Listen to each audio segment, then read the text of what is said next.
Ici Ghislain Plourde, bienvenue à Saint-Jean-sur-Richelieu. On passe la prochaine demi-heure ensemble.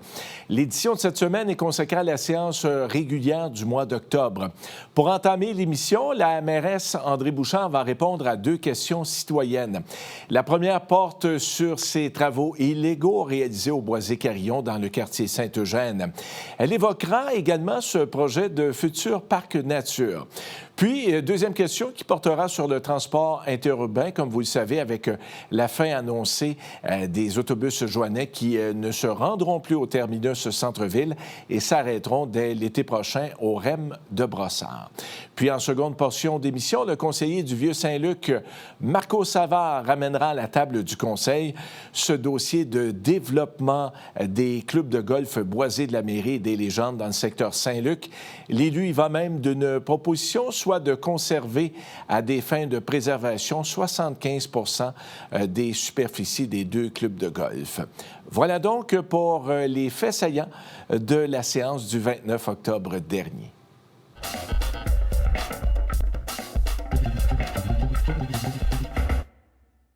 Madame Raymond s'inquiète de la coupe de bois qui se poursuit dans le Boisé-Carillon.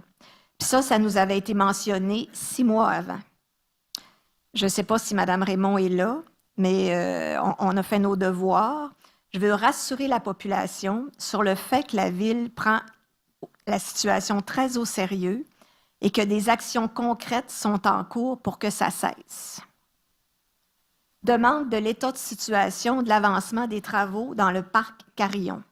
Ça, c'était la deuxième question de Mme Raymond. La phase 1. Pour les travaux de restauration du marais, les citoyens seront informés au printemps 2025 du déroulement de ceux-ci, qui sont prévus à l'automne 2025.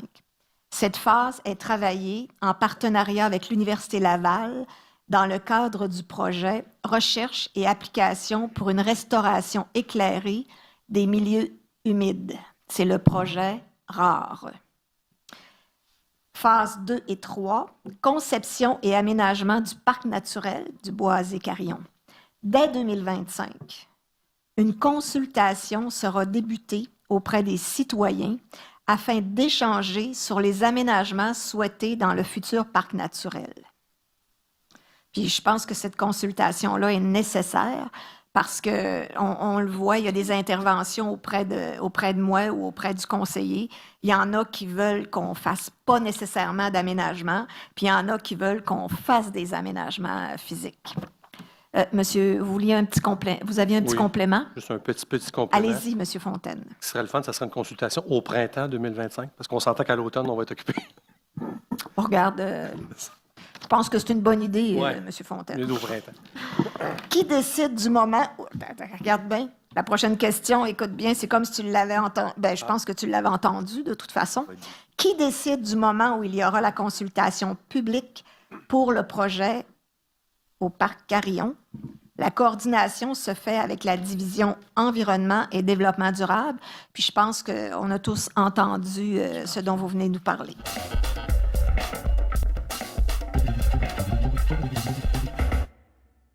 Monsieur Massé, Sylvain Massé, concernant la connexion du transport de Saint-Jean-sur-Richelieu au REM, il était question d'adapter le transport en demandant si la Ville avait fait des groupes focus pour revoir les habitudes des citoyens et si elle avait une solution différente que celle de seulement déposer des appels d'offres pour des contrats identiques. Dans un premier temps, la Ville a dû entreprendre des démarches auprès de l'ARTM pour identifier le mode de fonctionnement pour la connexion du service de la 96 à l'antenne du REM. Tenant compte que Saint-Jean-sur-Richelieu est hors territoire de la CMM, l'ARTM a réalisé des analyses à partir de l'achalandage de Saint-Jean-sur-Richelieu pour déterminer le modèle financier pour les coûts associés. Dans cette même période, il y a eu une réflexion de l'ARTM sur le maintien des activités au terminus centre-ville pour arriver au résultat que l'on connaît. L'accès au quai sud, au-delà du, je pense que c'est le 30 juin 2025, il n'y en aura pas. Les analyses réalisées par un consultant démontrent que les temps de parcours se sont allongés depuis la perte des voies réservées et que cette situation est loin d'être appelée à s'améliorer. La première stratégie est de revoir la desserte de la 96 pour l'arrimage avec le REM en conservant la fréquence et les horaires pour ensuite revoir la desserte du réseau urbain. C'est prévu de revoir la desserte du réseau urbain, mais avant de revoir quelque desserte que ce soit, il faut à tout le moins savoir comment ça va nous coûter. Alors, c'est pour ça que l'appel d'offres était prioritaire. Parmi les autres facteurs ayant motivé la décision du conseil municipal, le REM offre plus de possibilités aux usagers. Il se distingue déjà par son interopérabilité, puisqu'il se connecte aux autres services de transport du Grand Montréal. Connexion avec RTL, EXO et la STM. Pour la refonte du réseau urbain, c'est déjà prévu de consulter la population à moyen terme en amont de toutes décisions qui seront prises par le conseil municipal. «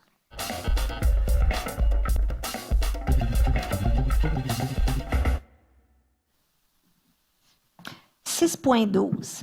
6.12, c'est un sujet apporté par un membre du conseil municipal. 6.12.1, vision d'aménagement pour le secteur Bergère et des Échevins. Oui, Madame la mairesse, si vous permettez, je vais en faire la proposition et ainsi de lire les considérants. Absolument. Ça va? Ça va expliquer un peu la situation et le contexte aux auditeurs. Bien évidemment, la vision, considérant l'importance stratégique du secteur Bergère et des Échevins, l'un des derniers grands espaces du district numéro 8 qui permettrait d'adresser tant les besoins importants du district que l'ensemble de la communauté. Considérant ces enjeux sont clairement définis, soit le manque d'espace vert accessible à la population, le besoin d'habitation et de logement, l'importance de la préservation et de la biodiversité et des milieux naturels existants, la bonification des infrastructures à mobilité active, incluant les pistes cyclables et une passerelle surplombant l'autoroute 35 reliée à 2 portions du secteur Saint-Luc. Considérant que pour ces raisons, le conseil municipal a mandaté la firme Apur Conseil afin de se doter d'une vision d'aménagement pour ce secteur. Considérant que plusieurs consultations ont eu lieu afin de permettre aux résidentes et résidents du secteur, à l'ensemble de la population et aux acteurs socio-économiques de la collectivité de s'exprimer sur leurs préoccupations, leurs besoins et leurs souhaits pour le secteur. Considérant que la vision commune du conseil municipal, alimentée par les principaux enjeux de besoins soulevés lors de consultations, est maintenant établie, considérant que cette vision doit être présentée à la population pour rétroaction à en faire partie du futur plan d'urbanisme de la ville de PU, considérant l'importance de respecter la capacité de payer des contribuables joannais et l'impact financier d'un projet de création de parc d'envergure pour lequel il y a très peu de subventions disponibles. Donc, je propose que d'ici la fin de l'année 2024, l'engagement de présenter à la population la vision d'aménagement du conseil municipal pour le secteur Bergère et des Échevins soit concrétisé en intégrant les éléments de vision suivants. Pardon? Non. Continuez, M. Savard. Là. Pas de... Moi, L'élément d'une vision mairesse, suivante. Excusez-moi, M. Savard, je demanderais quand même un point d'ordre, parce que sacré après un conseiller qui parle, moi, je trouve que ça se fait pas. OK, mais moi, je n'ai pas entendu sacré, là. Ouais. Bien, moi, je l'ai entendu. OK. Bien, M. Blais, s'il vous plaît. Parfait. Bon, M. Savard, vous acceptez les excuses? Oui, ça va aller. Parfait. De Continuez. la part de M. Blais, il n'y a pas de problème.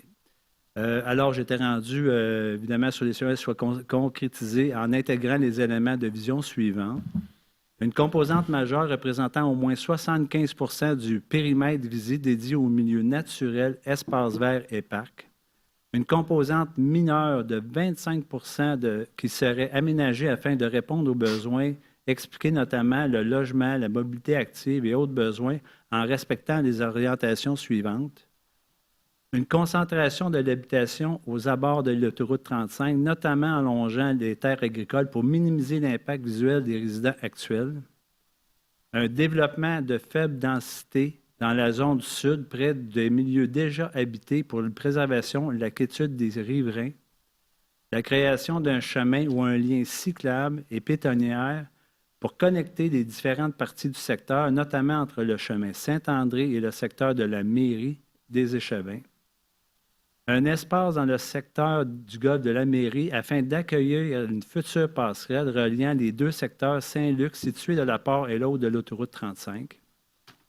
Que l'administration opte pour un mécanisme de consultation d'urbanisme qui permet à la population de s'expliquer ou de s'opposer au futur aménagement s'il y a lieu. Que la stratégie des cessions de terrain de propriétaires du secteur soit envisagée pour minimiser l'impact sur le compte des Joannais pour de la concrétisation de la vision près de 75 % du périmètre visé dédié au milieu naturel et espaces verts EPAC. Alors, j'ai un proposeur, M. Savard. Est-ce que j'ai un appuyeur? Je vais appuyer. Madame la mairesse, je demande le vote. Savard. Jessica. M. Roy demande le vote. Alors, j'imagine, M. Roy, si vous demandez le vote, vous allez être contre la proposition. Est-ce que vous voulez vous exprimer? Oui. En fait, je demande le vote parce que, selon moi, la question du développement des golfs devrait être une question électorale pour les prochaines élections. Mon travail en tant que politicien, c'est de respecter la volonté de mes citoyens. Le politique n'a pas besoin de consulter les citoyens encore et encore et encore jusqu'à épuisement. Quand quelqu'un dit non, c'est non. Un non, c'est un non. Ça ne veut pas dire un oui. C'est ça que j'apprends à mes enfants. Moi, en tant qu'élu, j'écoute mes citoyens dès la première fois. Et c'est pour ça que je vote contre. Merci. Qui veut s'exprimer pour la proposition? Monsieur Savard, voulez-vous vous exprimer en faveur de votre proposition? Oui, effectivement. C'est sûr qu'il faut prendre en considération les enjeux des golfs qui traînent depuis plusieurs années. Je comprends le point de M. Roy en disant que ça devrait faire partie d'une élection en tant que telle. Mais je pense que ça fait plusieurs campagnes électorales que je fais. Puis justement, cette situation-là revient toujours campagne après campagne, mandat après mandat, sans jamais définir évidemment le secteur en tant que tel. Moi, cependant, en attendant, j'ai des citoyens qui sont très inquiets, entre autres pour les raisons suivantes. C'est qu'il faut comprendre que tous les enjeux au pourtour des golfs des légendes, autant des golfs de la mairie, sont des enjeux, évidemment, de qualité de vie pour ces citoyens-là. Donc, ce que les autres s'attendent, évidemment, il faut bien le comprendre, c'est qu'ils s'attendent à avoir leur quiétude pour justement garder leur qualité de vie.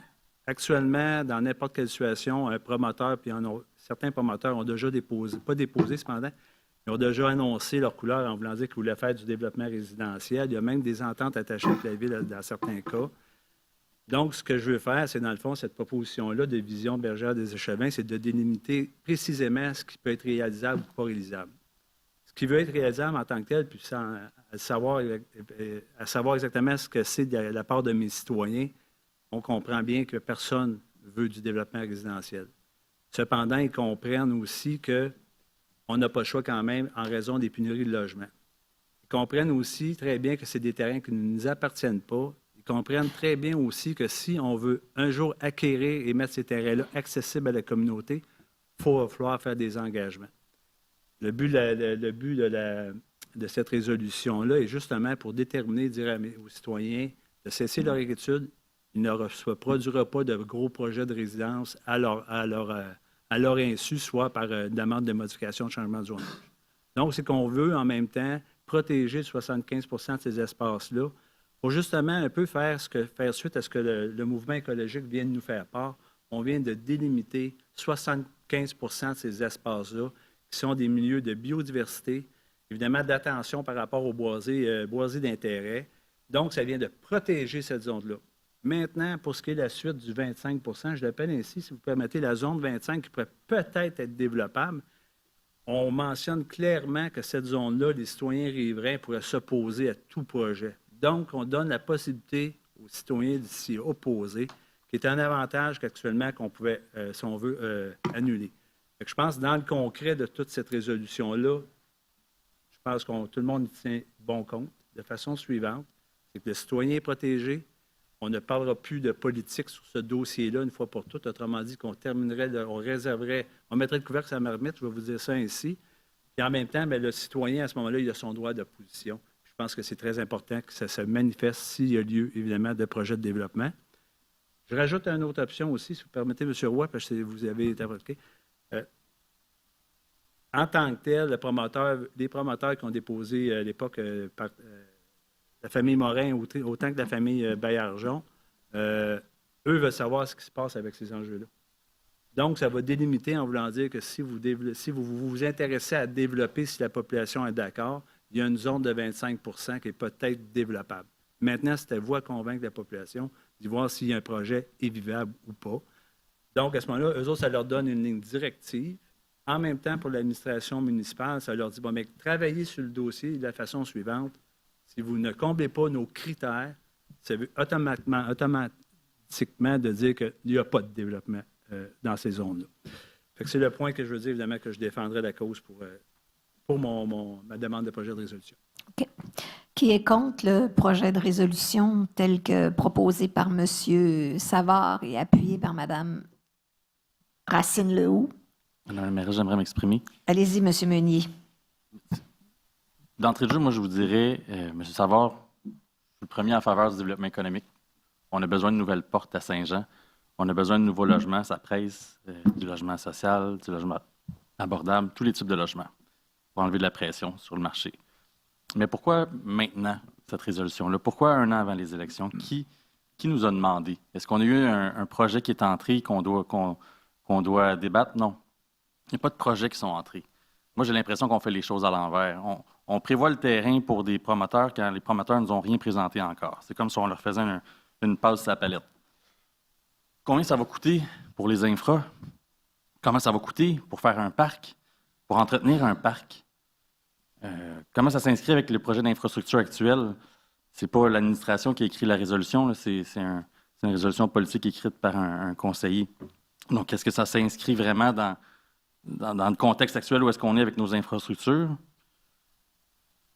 Moi, j'ai envie qu'on densifie, j'ai envie qu'on optimise nos infrastructures pour qu'on minimise les coûts des nouvelles portes. Puis ça ne devrait pas être aux payeurs de taxes de payer pour ça. Pour moi, ce n'est pas une question de pourcentage 25-75, c'est une question d'aller au meilleur endroit pour faire le meilleur développement possible, au meilleur coût possible. Des terrains, on en a ailleurs sur le territoire qui sont déjà prêts à prendre des logements. Donc, pour moi, ce n'est pas une priorité d'aller jouer dans le golf. Alors, qui veut s'exprimer en faveur de la proposition? J'aimerais m'exprimer en faveur. Allez-y, madame. J'aimerais ajouter un complément d'information à ce que mon collègue M. Savard a dit, que dans ses considérants, il parlait d'une cession. Et pour moi, je trouve que l'idée, elle est particulièrement ingénieuse et permettrait de pouvoir donner à la ville et à ses citoyens un parc d'envergure à moindre coût, ainsi que de cette façon-là, on fait d'une pierre deux coups. Donc, ça améliore la qualité de vie de tout le monde. Donc, je voulais juste ajouter ce complément. Merci. Qui est contre la proposition? Madame la mairesse. Allez-y, M. Godette. Je vais m'exprimer contre la proposition, malgré tout le respect que j'ai pour mon collègue, M. Savard. Cette proposition-là, pour moi, est remplie de contradictions. On parle d'un développement en faible densité. On vient diviser encore une fois la population sur un enjeu. Madame la mairesse, ça n'a jamais été un enjeu électoral, les boisés, pour notre équipe quand on a été là en 2021. C'est quelque chose qu'on a ramené sur le tapis alors qu'on n'avait pas fait notre élection là-dessus. Au contraire, on était dans un mode où on souhaitait peut-être un statu quo. 3 ans après, on recommence le même débat, on recommence les mêmes discussions, on va recommencer les mêmes consultations. Je pense que la population s'est exprimée. Je pense à M. Roy, je pense à plusieurs organismes qui se sont exprimés pour la protection de cet espace vert-là. Et là, moi, c'est encore flou. On n'est pas capable de budgéter, on n'est pas capable de prévoir comment ça va coûter, l'impact que ça va avoir. Et la paix sociale, c'est important dans une municipalité. Pendant 3 ans, on a déchiré notre chemise sur la place publique, sur ce dossier-là, alors que ça n'avait même pas été un enjeu pour l'équipe André Bouchard quand on a été élu. C'était amené par une autre équipe. Donc, moi, je suis tanné qu'on parle de ce dossier-là. J'aimerais ça qu'on passe à autre chose. Puis j'aimerais ça qu'on fasse ce soir un pas dans cette direction-là où on renvoie les gens à leurs travaux, puis qu'on travaille sur d'autres projets dans la ville au lieu de focusser tout le temps sur les golfs et ce secteur de la ville-là. Moi, je trouve qu'on n'est pas mature pour ça du tout présentement à Saint-Jean. Merci, M. Godette. J'aimerais juste, moi, je ne veux pas m'exprimer ni pour ni contre, là. J'aimerais juste dire que j'ai dit sur plusieurs tribunes que le statu quo n'était pas possible, là. Alors, c'est loin d'être ce que vous venez de dire, mais c'est juste ça là, que je voulais dire. Je voulais rétablir ça. Alors, qui est en faveur de la proposition de M. Savard? Moi, je suis en faveur de la proposition. Allez-y, Mme Poisson. Et je ne suis pas d'accord avec certains de mes collègues.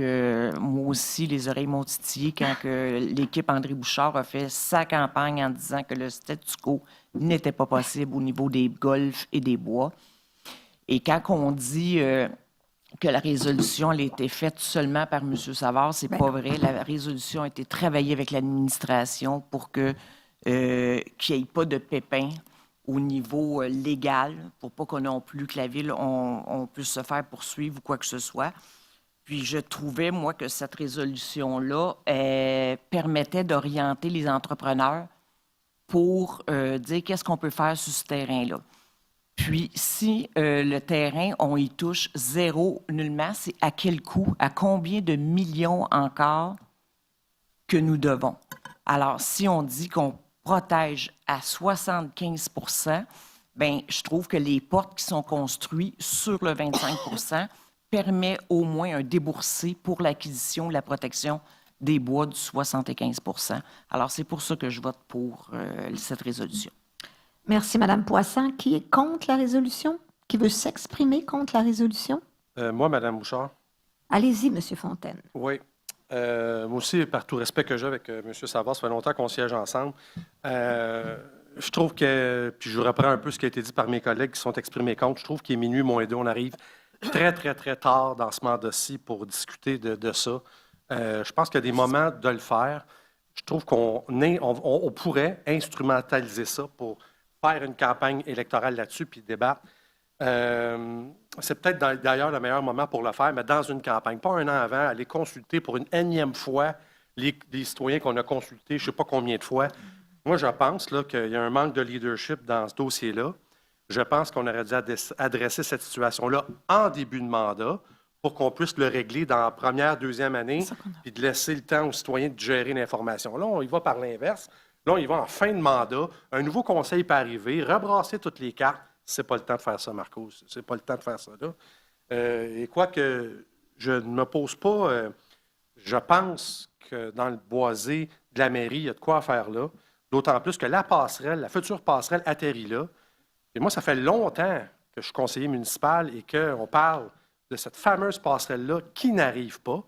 Alors moi, message aux candidats qui s'en vont à la mairie dans les prochains mandats, c'est-à-dire dans le prochain conseil, il va falloir qu'on statue sur cette passerelle-là. Il faut la faire atterrir à quelque part, cette passerelle-là. Je pense que la meilleure consultation qu'on ne peut pas faire, c'est durant les élections, puis d'aller chercher un mandat de la population, mais d'aller chercher un mandat avec des idées qu'on a exprimées dans la campagne. Et dès le début du mandat, là, on agit. Là, on va à l'inverse, comme M. Meunier l'a dit. On est minuit moins 2 dans ce dossier-là. Et voilà. Moi, je ne peux pas appuyer cette résolution-là. Ce que je veux dire en résumé, Mme Bouchard, demander un mandat clair aux citoyens, il n'y a pas meilleure façon de le faire que dans une élection. Je veux juste dire, puis encore là, je m'exprime ni pour ni contre la proposition, là, mais je veux juste vous dire qu'on a un engagement auprès des citoyens pour, après les avoir sondés, après avoir fait des ateliers de travail, début décembre, là, il va y avoir une consultation citoyenne. Là. Il va en avoir une, là, parce qu'on a eu des commandes des citoyens. Alors, je veux juste dire ça. Là. Puis pour moi, ça n'a même pas vraiment rapport avec la proposition de M. Savard. C'est un engagement qu'on a pris. C'est un engagement qu'on va respecter parce que je pense que notre service Notre service d'urbanisme a été mandaté pour ça. Puis là, la seule chose que je peux dire, c'est qu'après cette consultation-là, c'est la population qui va être souveraine à ce moment-là. Alors, c'était juste ça que je voulais ajouter, là. Est-ce qu'il y a quelqu'un qui est en faveur de la proposition? Moi, je vais m'exprimer en faveur de la proposition. Vas-y, Mme Charbonneau. Oui, effectivement, on a déjà mandaté la firme Apur pour sonder la population et voir qu'est-ce qu'il y a à faire. Je pense que ce que M. Savard a voulu faire aussi, c'est de limiter les promoteurs dans l'espace à développer.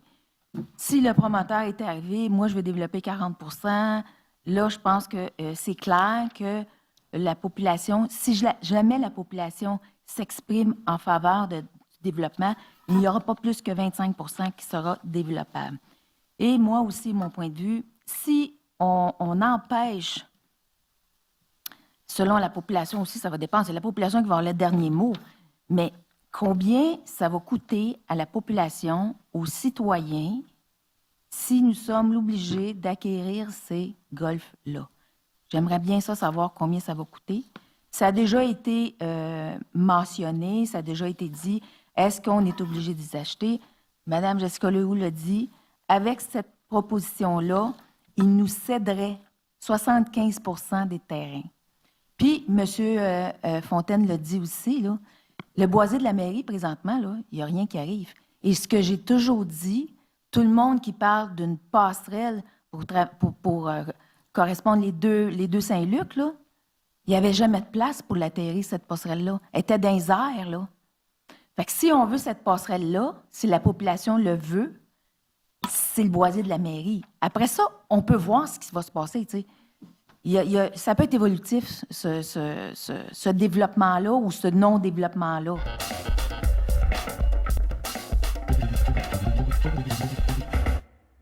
Ça complète l'émission Saint-Jean-sur-Richelieu pour cette semaine. tvhr9.com pour revoir cette émission ou toutes les autres de notre grille horaire.